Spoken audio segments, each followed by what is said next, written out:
Acids और base के बारे में हमने कई सारी चीज़ें पता करी। ये भी पता किया कि आखिरकार एसिड्स और बेस है क्या। आखिर हमारी साइंस के अंदर किस कंपाउंड्स को किस बेस पे एसिड और बेस की कैटेगरी में लिया जाता है और कहाँ से एसिड और बेस निकले, उनके बारे में काफ़ी चीज़ें पता करी। जैसे कि हम कैसे किसी भी कंपाउंड को पहचानेंगे कि वो एसिड है या बेस है और क्या क्या उसकी क्वालिटीज़ हैं। तो अब थोड़ा सा इसके बारे में और आगे जानने की कोशिश करते हैं कि क्या इनकी प्रॉपर्टीज़ हैं फिज़िकल लेवल पे, केमिकल क्लासिफिकेशन के लेवल पे। फिज़िकल और केमिकल दोनों प्रॉपर्टीज़ इनकी क्या हैं, एसिड की भी और बेस की भी। So hello everyone, my name is Suraj Singhania, the founder of SRJ group, and welcome to our science channel SRJ science hub. तो सबसे पहले हम इनकी फिज़िकल प्रॉपर्टीज़ के बारे में बात करते हैं। तो जो एसिड हैं, इनकी जो सबसे पहली प्रॉपर्टी है वो है इसके टेस्ट के बारे में। जो इसका टेस्ट है एसिड का वो है सोर। सोर मतलब SOUR, जो कि खट्टा है। तो एसिड्स की हमने आपको काफ़ी पहले भी चीज़ें बताई हैं, जैसे कि दही हो गया, टमाटर हो गया, हमारा नींबू हो गया, उसके अलावा विनेगर जो आप सिरका जो डालते हैं चाउमीन में वो हो गया। और भी कई सारे एग्जांपल्स हैं स्ट्रॉन्ग एसिड्स के भी।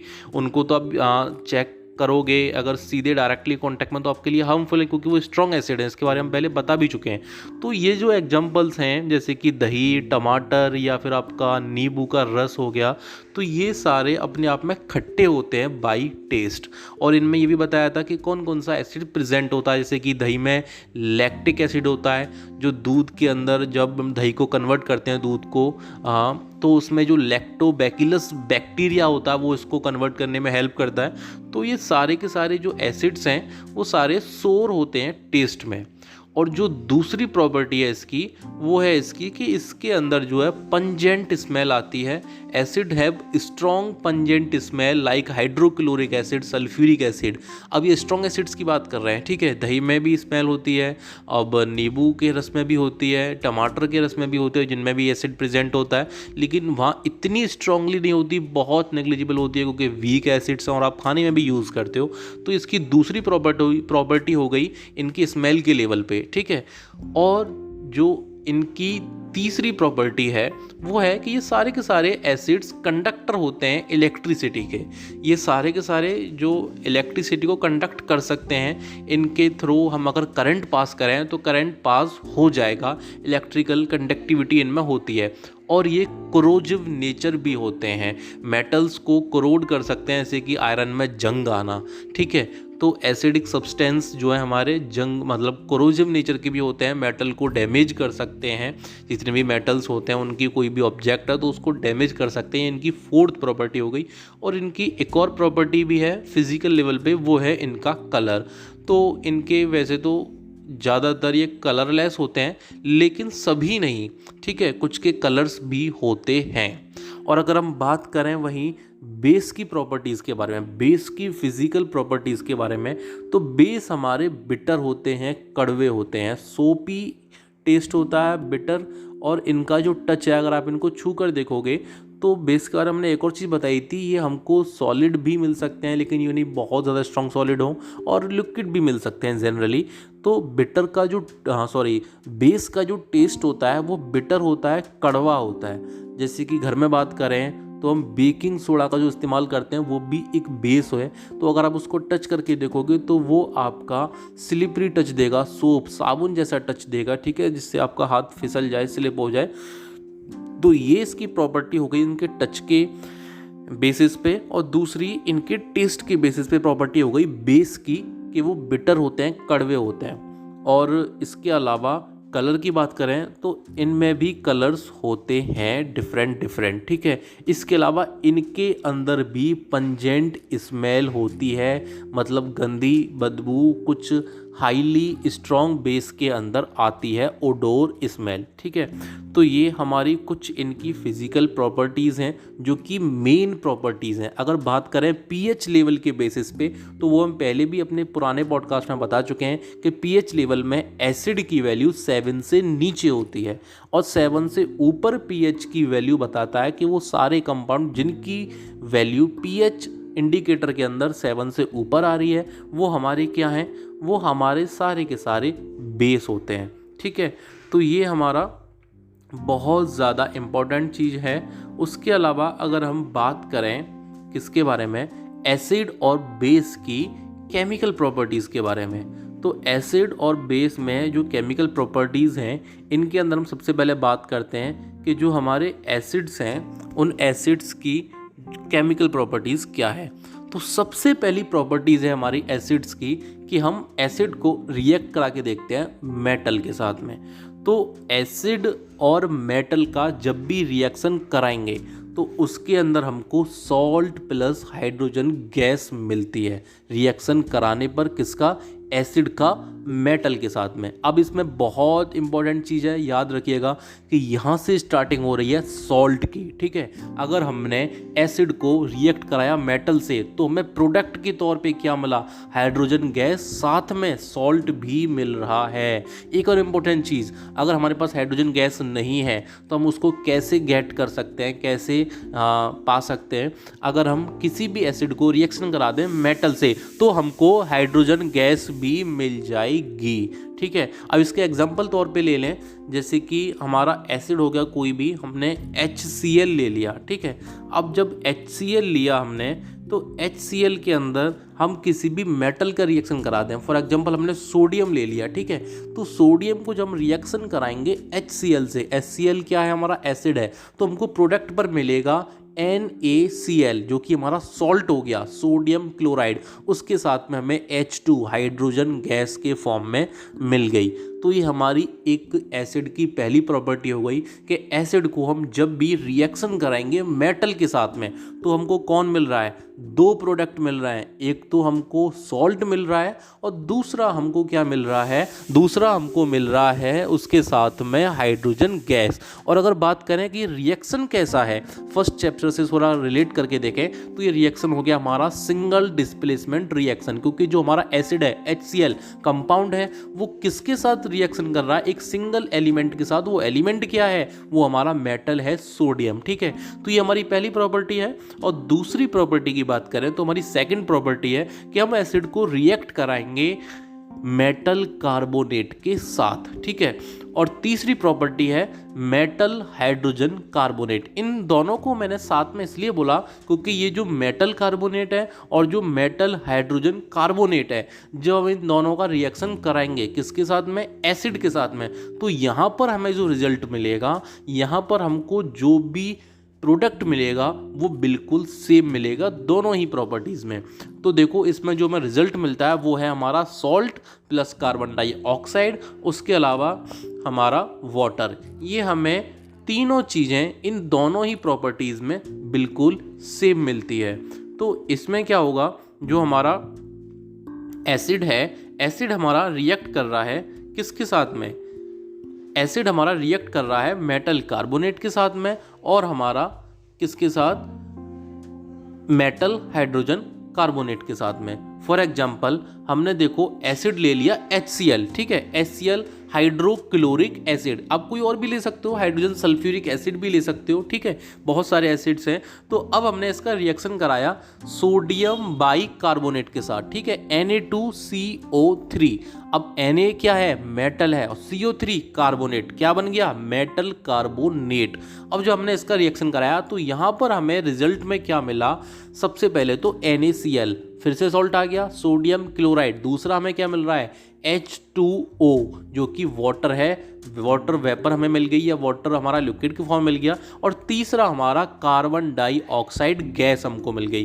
तो ये हमारा रिजल्ट क्या आया, वही salt plus water plus carbon dioxide gas. अब देखो हमारा तीसरा जो प्रॉपर्टी था वो था हमारा मेटल हाइड्रोजन कार्बोनेट। इसमें देखो हम एग्जांपल लेते हैं NaHCO3, सोडियम और हाइड्रोजन कार्बोनेट HCO3, इसका रिएक्शन कराया हमने HCl से, तो देखो फिर से हमको वही मिल रहा है NaCl और दूसरा हमको मिल रहा है H2O। H2O के बाद हमें जो तीसरा मिल रहा है रिजल्ट है वो है हमारा कार्बन डाइऑक्साइड गैस।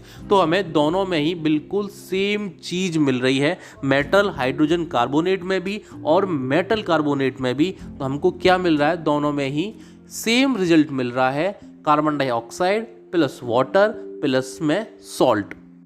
तो ये हमारी तीन प्रॉपर्टी हो गई फ़िलहाल में केमिकल प्रॉपर्टीज एसिड्स की। पहली थी हमारी एसिड के साथ मेटल की, दूसरी थी हमारी मेटल के साथ कार्बोनेट की, और तीसरी थी हाइड्रोजन कार्बोनेट की।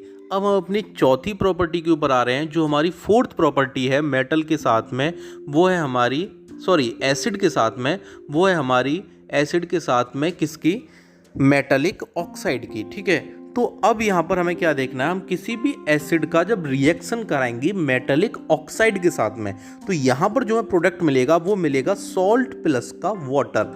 अब यहाँ पर हम किसी भी मेटल ऑक्साइड को ले सकते हैं। फॉर एग्जांपल हमने मेटल के अंदर ले लिया मैग्नीशियम को, अब हमने इसको ऑक्साइड में कन्वर्ट किया, तो हमने इसका रिएक्शन कराया ऑक्सीजन से, तो ये बन गया हमारा मैग्नीशियम ऑक्साइड। तो ये क्या हो गया हमारा कंप्लीट, ये हमारा हो गया मैग्नीशियम ऑक्साइड। अब हम इसको रिएक्शन करा रहे हैं एसिड से। यहाँ पर हमने फॉर एग्जांपल एसिड ले लिया HCl, तो हम HCl को रिएक्ट कराते हैं जब MgO से, मैग्नीशियम ऑक्साइड से। ठीक है, तो यहाँ पर क्या होगा, जब मैग्नीशियम ऑक्साइड का रिएक्शन कराया एसिड से, तो यहाँ पर हमको सॉल्ट के फॉर्म में मिल जाएगा मैग्नीशियम क्लोराइड। ठीक है, MgCl2। उसके बाद वाटर हमको मिल जाएगा H2O। अब ये यहाँ पर जो हमारी इक्वेशन बनेगी वो बैलेंस नहीं है फिलहाल में, वो आपको बैलेंस करनी पड़ेगी। ठीक है, और रिएक्शन भी हमारा अगर रिलेट करें फर्स्ट चैप्टर से, तो वो भी हमारा डिस्प्लेसमेंट रिएक्शन के अंदर इंक्लूड हो गया, और इसमें भी डबल डिस्प्लेसमेंट होकर दोनों ही तरफ कंपाउंड आ रहे हैं। ठीक है, हम पीछे के चैप्टर को भी साथ में लेकर चल रहे हैं इसमें, ताकि आपको रिवाइज होता रहे। तो ये हमारी फोर्थ प्रॉपर्टी है एसिड की, केमिकल प्रॉपर्टी, जिसके अंदर हम मेटल ऑक्साइड का रिएक्शन करा रहे हैं एसिड के साथ में। इसके बाद जो हमारी सबसे लास्ट और जो हमारी मोस्ट इंपॉर्टेंट प्रॉपर्टी है, वो है हमारी एसिड और बेस की सेल्फ लिंकिंग प्रॉपर्टी। अभी हम केवल एसिड की सारी प्रॉपर्टी पढ़ रहे थे। पहली प्रॉपर्टी मेटल से रिएक्शन कराया, दूसरी मेटल कार्बोनेट से कराया, तीसरी मेटल हाइड्रोजन कार्बोनेट से कराया, और चौथी प्रॉपर्टी थी हमारी एसिड की केमिकल, वो थी ये कि मेटल ऑक्साइड से कराया। अब जो हमारी फिफ्थ प्रॉपर्टी है वो हमारी एसिड की भी है और बेस की पहली प्रॉपर्टी भी है। वो क्या है कि हम यहाँ पर एसिड को रिएक्शन करा रहे हैं बेस के साथ में, और बेस को रिएक्ट करा रहे हैं एसिड के साथ में, चाहे कुछ भी कह लीजिए, दोनों एक हो गया। ठीक है, तो यहाँ पर हमने मान लो एग्जाम्पल के तौर पे ले लिया, हमारा एसिड हमने ले लिया एसिड हमने ले लिया HCl, और बेस हमने ले लिया NaOH। ठीक है, अब यहाँ पर हमको सेम वही चीज़ मिलेगी जो हमको मेटल ऑक्साइड के साथ रिएक्शन कराने पर एसिड में मिला था। तो यहाँ पर हमको क्या मिलेगा, सॉल्ट प्लस का वाटर। जब हमने एसिड का रिएक्शन कराया बेस से, ठीक है, तो हमको क्या मिला, सॉल्ट प्लस वाटर। और ये याद रखिएगा, ये हमारी मोस्ट इंपॉर्टेंट, सबसे ज़्यादा महत्वपूर्ण केमिकल प्रॉपर्टी है एसिड की भी बेस की भी, जिसके बारे में हमने आपको फर्स्ट चैप्टर में भी बताया था टाइप्स ऑफ रिएक्शन के अंदर, न्यूट्रलाइजेशन रिएक्शन। तो यहाँ से ही हमारी उस रिएक्शन की शुरुआत होती है। जब भी हम एसिड और बेस को मिलाएंगे, फॉर एग्जाम्पल एसिड हमने लिया HCl और बेस हमने लिया NaOH। ठीक है, तो जब हमने इनका रिएक्शन कराया तो हमें सॉल्ट के फॉर्म में मिल गया NaCl, और यहाँ पर हमको वाटर मिल गया H2O। ठीक है, अब ये हमारा सॉल्ट प्लस वाटर मिला एसिड के साथ बेस को मिलाने पे, और बेस के साथ एसिड को मिलाने पे। ठीक है, अब देखो न्यूट्रलाइजेशन रिएक्शन कैसे बना। सपोज करिए एसिड में से हमने केवल H पॉजिटिव आयन ले लिए, और जो Cl था उसको हटा दिया, डिसोसिएशन कर दिया, ब्रेक कर दिया डीकम्पोजिशन रिएक्शन के थ्रू। डीकम्पोजिशन रिएक्शन हम पढ़कर आ रहे हैं फर्स्ट चैप्टर के अंदर, टाइप्स ऑफ रिएक्शन के अंदर। और हमने बेस का जो हमारा फॉर्मूला था NaOH, उसमें से हमने Na सोडियम को हटा दिया। हमारे पास क्या बचा, बेस का हाइड्रो ऑक्साइड नेगेटिव आयन, और एसिड का बचा हाइड्रोजन पॉजिटिव आयन। अब सपोज करिए हम इन दोनों को कंबाइन कर दें, H पॉजिटिव और OH नेगेटिव। ठीक है, तो यहाँ पर H हमारे दो हैं और O हमारा सिंगल है। तो जब हम एसिड और बेस को मिलाएंगे H पॉजिटिव OH नेगेटिव, तो यहाँ पर हमारा जो प्रोडक्ट बनेगा वो बनेगा वाटर, मतलब H2O। तो यही हमारा न्यूट्रलाइजेशन रिएक्शन कहलाता है। न्यूट्रलाइजेशन रिएक्शन के अंदर क्या होता है, जब भी हम एसिड और बेस को रिएक्ट कराते हैं तो वहाँ पर हमको जो भी प्रोडक्ट के तौर पे वाटर मिलता है, वही हमारा रिएक्शन न्यूट्रलाइजेशन रिएक्शन कहलाता है। क्यों? क्योंकि जो वाटर है उसकी pH वैल्यू जो होती है वो होती है 7, और 7 पर हम किसी भी कंपाउंड को, वो जो वाटर ही हो गया हमारा ऑटोमेटिकली, वो हमारा क्या कहलाता है, वो हमारा कहलाता है न्यूट्रल, क्योंकि ना ही वो एसिड है और ना ही वो बेस है। और ये मोस्टली एग्जाम पेपर्स में आ ही जाता है 1 मार्क्स के अंदर। या तो आप पूरी इक्वेशन लिख दीजिए या पूरा रिएक्शन लिख दीजिए कि एसिड और बेस को हम जब भी रिएक्ट कराएंगे तो हमको वाटर प्रोडक्ट के फॉर्म में मिलता है। H पॉजिटिव और OH नेगेटिव आयंस को कंबाइन करने पे H2O, तो वही हमारा क्या कहलाता है, वही हमारा कहलाता है आपका न्यूट्रलाइजेशन रिएक्शन। तो ये हमारी मोस्ट इम्पोर्टेंट प्रॉपर्टी है। तो ये हमारी कुछ मोस्ट इम्पोर्टेंट सारी प्रॉपर्टीज़ थी एसिड की, जिसमें पहली थी हमने उसको रिएक्ट कराया मेटल से, दूसरी थी हमने उसको रिएक्ट कराया मेटल कार्बोनेट से, थर्ड में रिएक्ट कराया मेटल हाइड्रोजन कार्बोनेट से, और फोर्थ में रिएक्ट कराया हमने उसको मेटल ऑक्साइड से। मेटल पे रिएक्ट कराने पे क्या मिला, हाइड्रोजन प्लस सॉल्ट। सेकंड और थर्ड जो थी हाइड्रोजन कार्बोनेट की और कार्बोनेट की, उसमें हमको क्या मिला, एसिड को रिएक्ट कराने पे मेटल हाइड्रोजन और मेटल हाइड्रोजन कार्बोनेट के साथ में सेम रिजल्ट, आपका carbon dioxide water plus salt. और सबसे जो लास्ट वाली है मेटलिक ऑक्साइड वाली, उसमें हमको सॉल्ट प्लस वाटर मिल रहा है। और वही एसिड और बेस की पहली प्रॉपर्टी और एसिड की फिफ्थ प्रॉपर्टी, उसमें हमको सेम रिजल्ट मिल रहा है, सॉल्ट प्लस वाटर। तो अब हम बात कर लेते हैं बेस की प्रॉपर्टीज के बारे में।